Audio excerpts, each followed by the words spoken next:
আমার চ্যানেলে তোমাদের সকলকে স্বাগত। আজ আমরা ক্লাস 8-এর রায়ান মার্টিন প্রশ্নবিচিত্রা থেকে পরিবেশের প্রথম পর্যায়ক্রমিক মূল্যায়নের ষষ্ঠ স্কুল সলভ করব।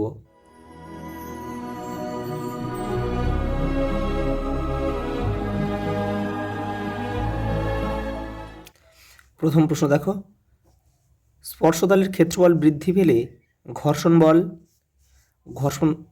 হচ্ছে একই থাকে, কারণ ঘর্ষণ বল স্পর্শতলের প্রকৃতির উপর নির্ভর করে, ক্ষেত্রফলের উপর নির্ভর করে না। পরেরটা দেখো, তরলে ডোবালে কোনো বস্তুর উপর যে ঊর্ধ্বমুখী বল ক্রিয়াশীল হয় তাকে বলে প্লবতা। এই যে অপশান বি আমাদের সঠিক উত্তর। পরেরটা দেখো, একই জাতের তড়িৎ আধান পরস্পরকে কি করে? পরস্পরকে বিকর্ষণ করে। এই যে অপশান এ আমাদের সঠিক উত্তর।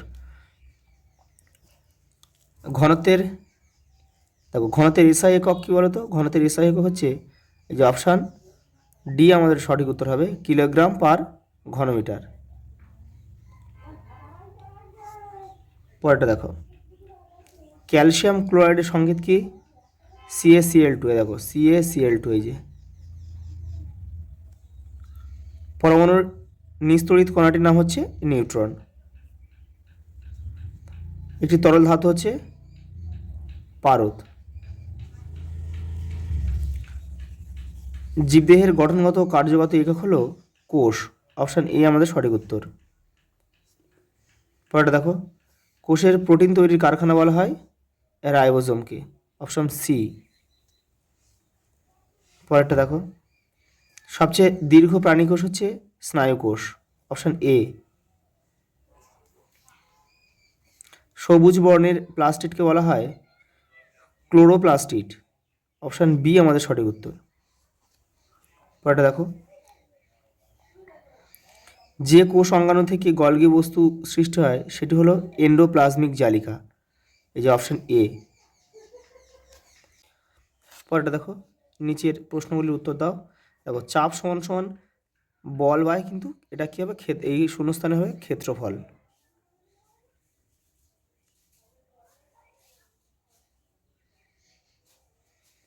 সত্য না মিথ্যা লেখো। একই উচ্চতা ও স্থির অবস্থা থেকে অবাধে পতনশীল সব বস্তুই সমান দ্রুততায় নিচে নামে। এটা কিন্তু সত্য।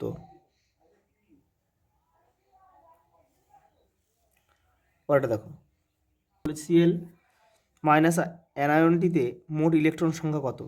দেখো, এখানে Cl পরমাণুর ইলেকট্রন সংখ্যা হচ্ছে 17, আর এখানে একটা ইলেকট্রন গৃহীত হয়েছে, এই যে, তাহলে হয়ে গেল 18।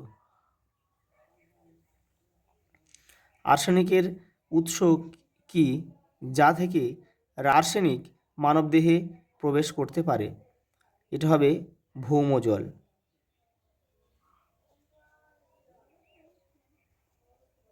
ভৌম জল, এটা ভৌম জল, বা তোমরা লিখতে পারো ভূগর্ভস্থ জল লিখতে পারো।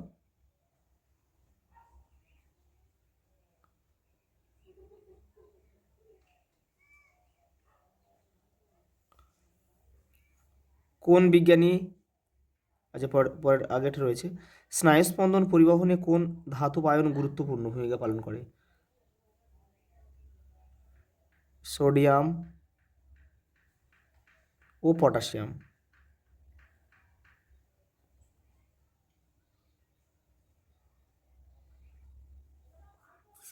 কোন বিজ্ঞানী প্রথম সজীব কোষ পর্যবেক্ষণ করেন? ডাচ বিজ্ঞানী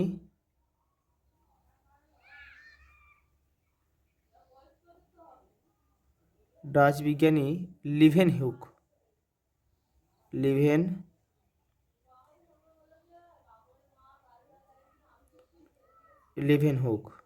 কত সালটা একটু লিখে নাও। 1674 খ্রিস্টাব্দে।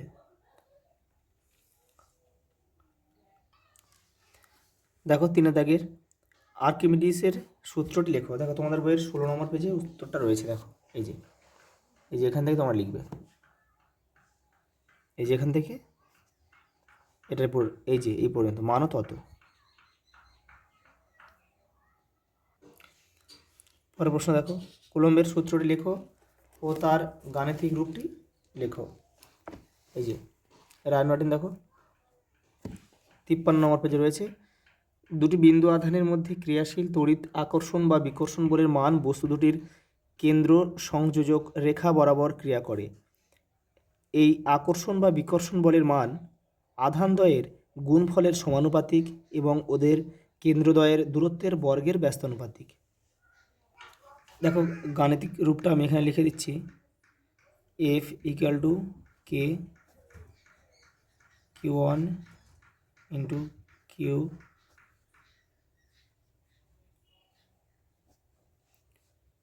পরেরটা দেখো ক্লোরিনের বলছে, ক্লোরিনের পরমাণুর প্রোটন, ইলেকট্রন ও নিউট্রন সংখ্যাটা বের করতে হবে এখান থেকে। দেখো ইলেকট্রন হচ্ছে, দেখো প্রোটন সংখ্যা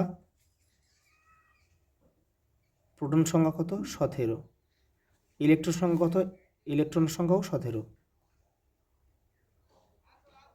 ইলেকট্রন সংখ্যা 17। আর নিউট্রন সংখ্যা হবে এই যে ভর সংখ্যা, আর ভর সংখ্যা প্রোটন সংখ্যা দুটো বিয়োগ করে দিলেই হয়ে যাবে নিউট্রন সংখ্যা। তাহলে নিউট্রন হবে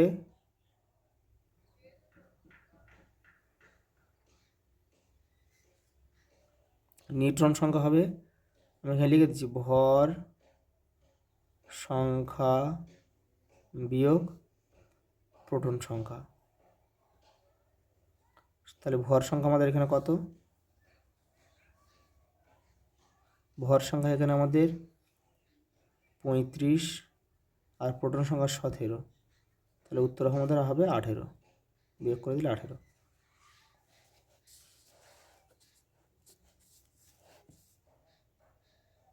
পরেরটা দেখো, ভৌত ধর্ম বলতে কি বোঝায় দেখে নাও। যৌগিক আলোক অনুবীক্ষণ যন্ত্র এবং ইলেকট্রন অনুবীক্ষণ যন্ত্রের মধ্যে পার্থক্য লেখো।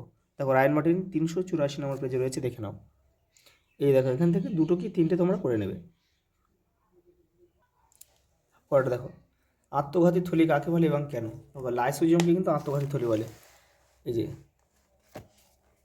এই দেখো লাইসোজোমকে আত্মঘাতী থলি বলা হয়। কেন বলা হয়, দেখো লাইসোজোমে প্রায় 50 রকমের আর্দ্র বিশ্লেষক উৎসেচক থাকে। রোগগ্রস্ত বা ক্ষমতাহীন কোষের লাইসোজোমটি বিদীর্ণ হলে নির্গত উৎসেচকের ক্রিয়ার সম্পূর্ণ কোষটি পাচিত হয়, তাই লাইসোজোমকে আত্মঘাতী থলি বলা হয় বা সুসাইডাল ব্যাগ বলা হয়। এই পর্যন্ত লিখবে।